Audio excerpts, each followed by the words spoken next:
Today, I want us to talk about something that is going to happen. Not even might happen, something that is going to happen. The cabinet reshuffle. We know very well that the people that are working under William Samoei Ruto, the cabinet that are under William Samoei Ruto, almost all of them are clueless. Now, beside all of them being clueless, there are specific people that will not go with William Ruto up 2027. I'm saying this because of based on what I've witnessed or what I've seen happening, or the things that have been said even during the interviews, during the time of the Senate committee, the committees, what they say. You ask yourself that really, is this really a person who is supposed to be in this position, like a CS, or what's going on? There are three people. Actually, let me just say that there are four people. I've told you that almost all of them are, not almost, all of them are clueless. But if at all you feel like there is one of them, there is someone in William Ruto's government, the CSS. If at all maybe there is a CS that you know very well that this one is performing, you can tell him at the comment section. But for me, one thing I know is that these CSS, all of them, start with Kabogo, CS of IT, doesn't understand anything to do with IT.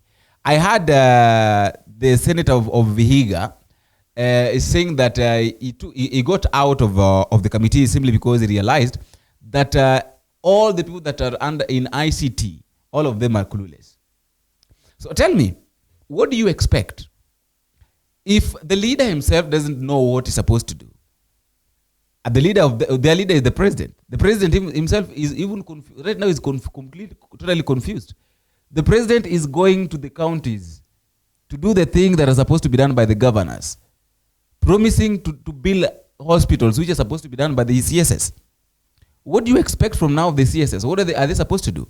If the president is doing what they're supposed to do, then what do you expect? Of course, they are clueless. That is why even the president said that, at one point that he understands everything that happens in their departments more than they do, and they are working under him.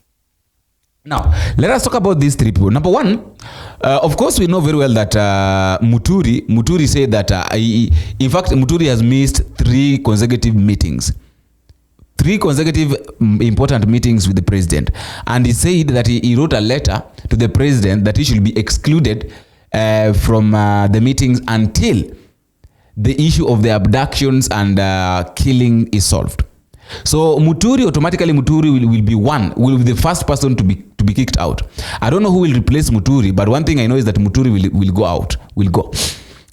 Number 2, we have the CS of Health. One thing I've realized with the CS of Health is this, that Baraza is just there. Remember, Baraza replaced Nakumincha. So Baraza is just there like a puppet. She's there to be told what to do. She's not like there to do what he's supposed to do.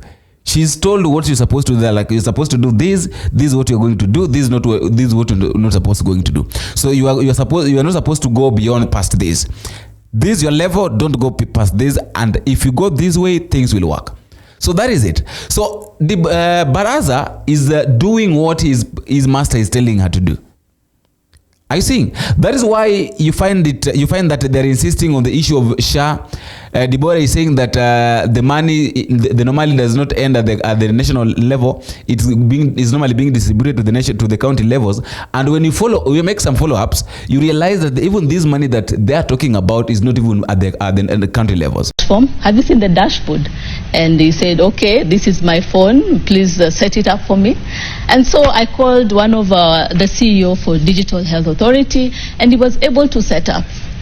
Now, the governor saw that his county, Makueni County, had actually received 749 million Kenyan shillings. And he was perturbed. He was like, what do you mean? You mean I've been receiving all this money and I don't know? Now, what we are asking, if he's been able to receive this money and he is not informed, suppose he registers patients. What does that mean? That money is not remaining at national level. It's trickling down to your county, to your facility.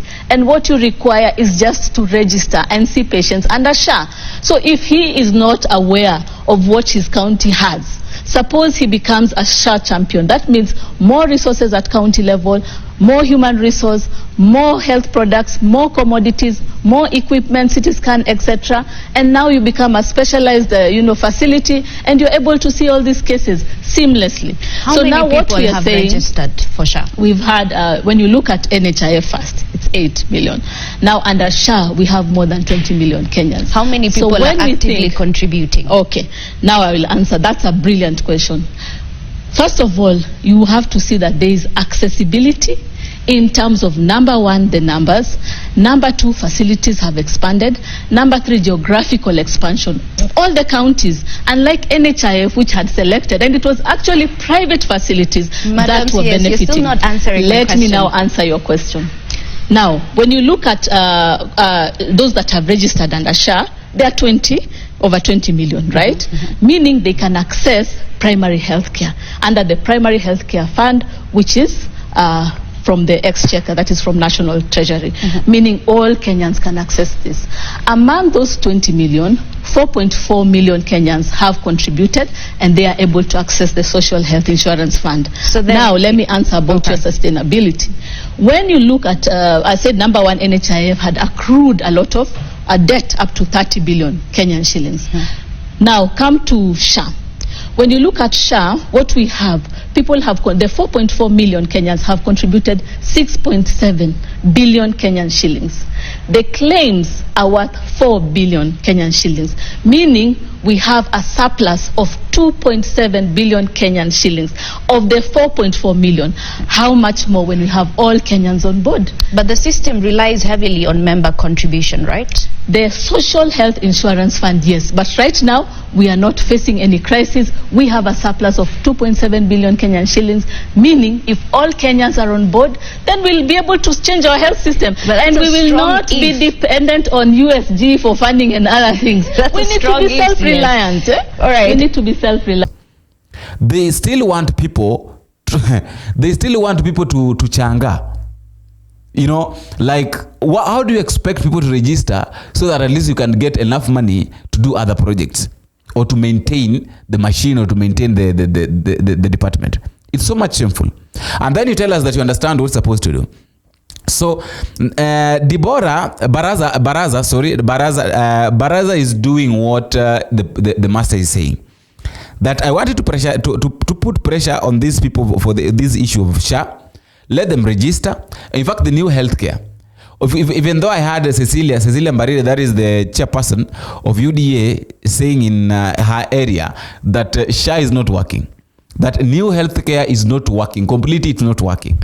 I don't know why right now they are saying that it's not working, yet they are the people that were pressurizing Kenyans to register. But right now, they're saying that it's not working. That is the second person. The first person I've told you is Muturi. The second person is Barada, that is the CS of health. And then the last person is the CS of water and irrigation. That is Eric. Eric, I don't know, his name is Eric who? Eric Muga, yeah. His name is Eric Muga. You know, at first, I was very happy, by the way. At first, we were very happy, maybe during the time that his name was read. And we were saying that at least for the first time now, we have a young person who is a CS. And therefore, is going to do the things that are supposed to be done. Like in the CS position, is someone that at least we can look at and say that at least we have someone. But during the time that he was he was called the committee, the things that this guy was saying, and even his English, I was like, really now? Is this the person that maybe we were putting our hopes on, at least that is now representing the young generation? You find that this guy is clueless. Like, how do you say that the war in Ukraine is affecting the project that are supposed to be done in Kenya? What is the connection between the war in Ukraine and a dam being constructed in Dhwake, in Makueni and Kitui counties? The distance from Dhwake Dam to Kyiv in Ukraine is 9,177 kilometers. What's the connection? What's the nexus with the Speaker? I submit. Honorable CS. Thank you, Honorable Speaker, and thank you for the question. Yes, the dam will serve Makueni. It will also serve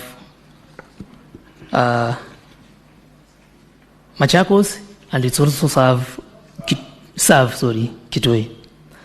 But the Honorable Speaker, has asked a question about payment and how is explosives related to dam construction in Kenya.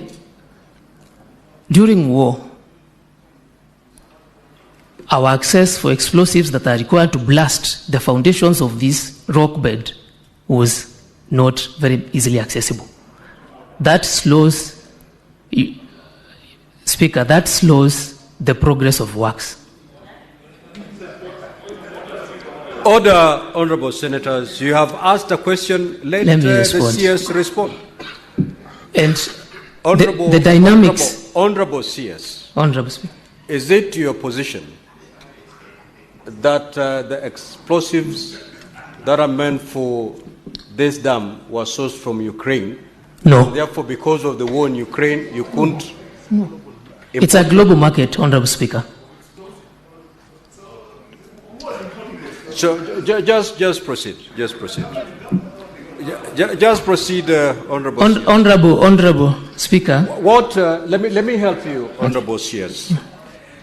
The question that has been asked by the senator for Kitui is: what is the nexus between the delayed works of this dam and the war in Ukraine? Just explain to the House the nexus between the two. And secondly, you've indicated in your written response that by 25th of February, work ought to have resumed. And the question from the senator is, are the machine now roaring? Because we are on the 12th, we are now on the 12th of March. Proceed. Honorable Speaker, if I may respond on the question of the nexus between Ukraine war and dam construction. First, Ukraine war affected global economics. So, even Kenya is part of the global economics, Honorable Speaker. The question on the letter to instruct the contractor to actually consider with the works is in the anticipation that you would get no objection from African Development Bank, which we actually have gotten. We have some uncommitted funds that we are processing payments. But to finalize this dam, that's where the appraisal comes in. Engineering projects have what we call project appraisal at different stages of execution, because cost can vary.